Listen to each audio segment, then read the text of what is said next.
భద్రాద్రి కొత్తగూడెం జిల్లాలో ఎడతెరిపి లేకుండా వర్షాలు పడుతున్నాయి. దీంతో జిల్లాలోని ఏజెన్సీ గ్రామాలన్నీ చిత్తడిగా మారాయి. మరోపక్క సింగరేణి ఉపరితల గనుల్లో బొగ్గు ఉత్పత్తి పూర్తిగా నిలిచిపోయింది.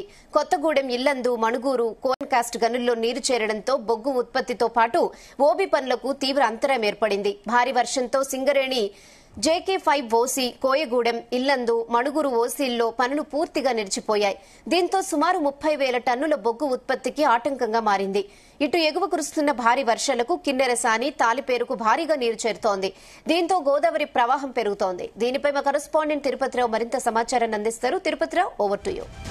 గత 2 రోజులుగా కురుస్తున్న భారీ వర్షాల కారణంగా అయితే సింగరేణి వ్యాప్తంగా కూడా బొగ్గు ఉత్పత్తికి అంతరాయం ఏర్పడింది. గత 2 రోజుల నుంచి ఎడతెరిపి లేకుండా కురుస్తున్న భారీ నిన్న 3 షిఫ్ట్లు ఆగిపోగా ఈ రోజు 2 షిఫ్ట్లు కూడా పూర్తిగా ఆగిపోవడంతో అయితే బొగ్గు ఉత్పత్తికి తీవ్ర అంతరాయం ఏర్పడినట్టు కూడా అధికారులు తెలుపుతున్న పరిస్థితి. ఇటు భద్రాద్రి కొత్తగూడెం జిల్లా వ్యాప్తంగా ఉన్నటువంటి మణుగూరు, ఇల్లందు, కోయగూడెము, ఇటు కొత్తగూడెంలోని మైన్స్ లకు పూర్తిగా భారీగా నీరు చేరడంతో అయితే బొగ్గు ఉత్పత్తికి అంతరాయం ఏర్పడినట్లయితే అధికారులు తెలుపుతున్నారు. దాదాపు సుమారుగా 30,000 టన్నులు కూడా బొగ్గు ఉత్పత్తి ఏర్పడినట్టు కూడా అధికారులు తెలుపుతున్నారు. మనం ప్రస్తుతం ఓసీ ఓపెన్ కాస్ట్ గనుల వద్ద ఉన్నాము. అక్కడ విజువల్స్ చూసుకోవచ్చు. మనం ఇక్కడ ఉన్నట్టు విజువల్ చూసుకోవచ్చు. ఇక్కడ ఈ యొక్క భారీ వర్షం కారణంగా అయితే మైన్ లోకి ఓసీ ఉపరితల గనులకు పూర్తిగా నీరు చేరడం, ఇక్కడ ఉన్నటువంటి పూర్తిగా మైన్ లోకి నీరు చేరింది. అక్కడ పైనుంచి వాటర్ కావచ్చు, కింది నుంచి ఊట వస్తున్న నేపథ్యంలో అయితే ఇక్కడ ఉన్నటువంటి పనులు కూడా పూర్తిగా అంతరాయం ఏర్పడిందని చెప్పాలి. ఎక్కడ మిషన్లు కూడా అక్కడ నిలిపివేసిన పరిస్థితి అయితే ఉంది. ఇది ఇలానే కొనసాగితే ఇంకా దాదాపు ఇంకొక 30,000 టన్నుల ఉత్పత్తి కూడా అంతరాయం ఏర్పడినట్టుగా అధికారులు తెలుపుతున్నారు. ఇక్కడ మనం విజువల్స్ చూడవచ్చు.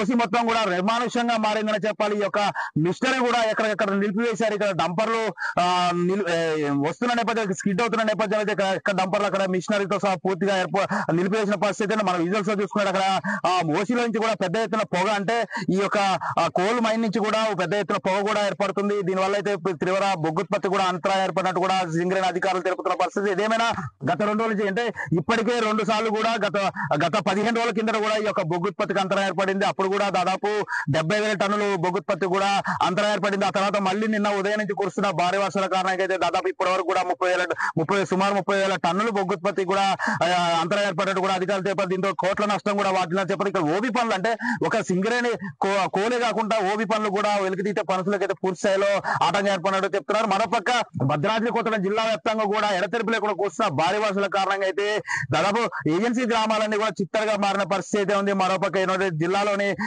పినపాక నియోజకవర్గంలోని ఏడుమెలకల వాగు, దున్నపోతుల వాగు పెద్ద ఎత్తున ఉప్పొంగడంతో అయితే అక్కడ ఉన్నటువంటి గ్రామాలకు కూడా రాకపోకలు నిలిచిపోయిన పరిస్థితి. ఇటు పినపాక నియోజకవర్గ వ్యాప్తంగా కూడా పెద్ద ఎత్తున వర్ష నమోదవుతుంది. మరోపక్క గోదావరి ప్రవాహం కూడా కొనసాగుతుంది. ఎగువ ప్రాంతం కావచ్చు, దిగువ ప్రాంతంలో ఉన్నటువంటి వరద ముంపు రావడంతో అక్కడ ఉన్నటువంటి గోదావరి కూడా ప్రవాహం కొనసాగుతుంది. మొన్న 40 అడుగుల వరకు కూడా చేరినటువంటి గోదావరి నీటి పట్టణం కమిపి తగ్గుముఖం పట్టింది. ఆ తర్వాత మరలా నిన్న 2 రోజుల నుంచి కూస్తున్నటువంటి భారీ వర్షాల కారణంగా ఎగువ ప్రాంతంలో ఉన్నటువంటి వరద ఉధృత కొనసాగుతుంది. ఇటు పక్క కిన్నెరసాని కావచ్చు, ఇటు తాలిపేరు కావచ్చు, పెద్ద ఎత్తున నీరు చేరడంతో అక్కడ ఉన్నటువంటి తాలిపేరు గేట్లను కూడా పూర్తిగా దిగువకు విడుదల చేస్తున్న పరిస్థితి. కిన్నెరసాని కూడా ఈ రోజు సాయంకాలం వరకు నిండే అవకాశం ఉన్న నేపథ్యంలో అయితే దిగువ ఏ టైంలో అయినా కానీ గేట్లు అయితే ఉన్న నేపథ్యంలో అయితే అధికారులు అయితే అప్రమత్తన్నారు. కింద దిగువ ఉన్న ప్రాంతాలు అప్రమత్తంగా ఉండాలని కూడా అధికారులు తెలుపుతున్నారు. ఏదేమైనా గత 2 రోజులుగా కురుస్తున్న భారీ వర్షాల కారణంగా అయితే ఈ యొక్క ఏజెన్సీ జిల్లా మొత్తం కూడా అతలాకుతలం అవుతుంది. ఏదైతే ముంపు ప్రాంత ప్రజలు కూడా అప్రమత్తంగా ఉండాలని జిల్లా ఎస్పీ కూడా ఇప్పటికే ప్రకటించిన పరిస్థితి. ఎక్కడ అత్యుత్సాహంతో అయితే ఈతలకు వెళ్ళడం కానీ, చేపల వేట వెళ్ళడం కానీ ఇలాంటి చేయొద్దంటూ కూడా ఈ జిల్లా ఎస్పీ కూడా హెచ్చరికలు జారీ చేస్తున్నారు. ఇటు జిల్లా కలెక్టర్ కూడా పెద్ద ఎత్తున అయితే ఇక్కడ అధికారులు కూడా అప్రమత్తం చేసిన ముంపు ప్రాంత ప్రజలు అప్రమత్తంగా ఉండాలనే విధంగా ఎప్పటికప్పుడు సహాయ చర్యలు చేపట్టాలంటూ కూడా జిల్లా కలెక్టర్ తెలుపుతున్న పరిస్థితి. ఏదేమైనా ఇలానే మరో 2 రోజులు కొనసాగితే మాత్రం ఈ యొక్క గ్రామాల్లో కూడా ముంపుకు గురే అవకాశం ఉన్నది అని చెప్పాలి. పెనుపాక, ఇటు మణుగూరు ప్రాంతాల్లో పెద్ద ఎత్తున వరద ముంపుకి కొన్ని గ్రామాలు కూడా ముంపుకు గురైన పరిస్థితి. మరోపక్క సింగరేణి వ్యాప్తంగా కూడా పెద్ద ఎత్తున అయితే ఈ యొక్క బొగ్గు ఉత్పత్తి కూడా అంతరాయం ఏర్పడడంతో అయితే పెద్ద ఎత్తున ఎక్కడికక్కడ వాహనాలు నిలిచిపోయిన పరిస్థితి. ఇది ఇలా కొనసాగితే మాత్రం రేపు ఉదయం వరకు కూడా మరో 30 నుంచి 40,000 టన్నుల బొగ్గు ఉత్పత్తి కూడా అంతరాయం ఏర్పడే అవకాశం ఉన్నట్లు కూడా జిల్లా ఏదైతే సింగరేణి అధికారులు తెలుపుతున్న పరిస్థితి. ఏదేమైనా ఈరోజు సాయంకాలం వరకు వరద తగ్గితే తప్ప ఈ యొక్క బొగ్గుతీత వెలికితీత పనులకి అవకాశం ఉన్నట్లు కూడా అధికారులు తెలుపుతున్న పరిస్థితి. ఇది కూడా తాజా పరిస్థితి. కెమెరా పర్సన్ కంచు శ్రీనివాసరావు, తిరుపతిరావు, జీతులను సింగరేణి మైన్స్ నుంచి.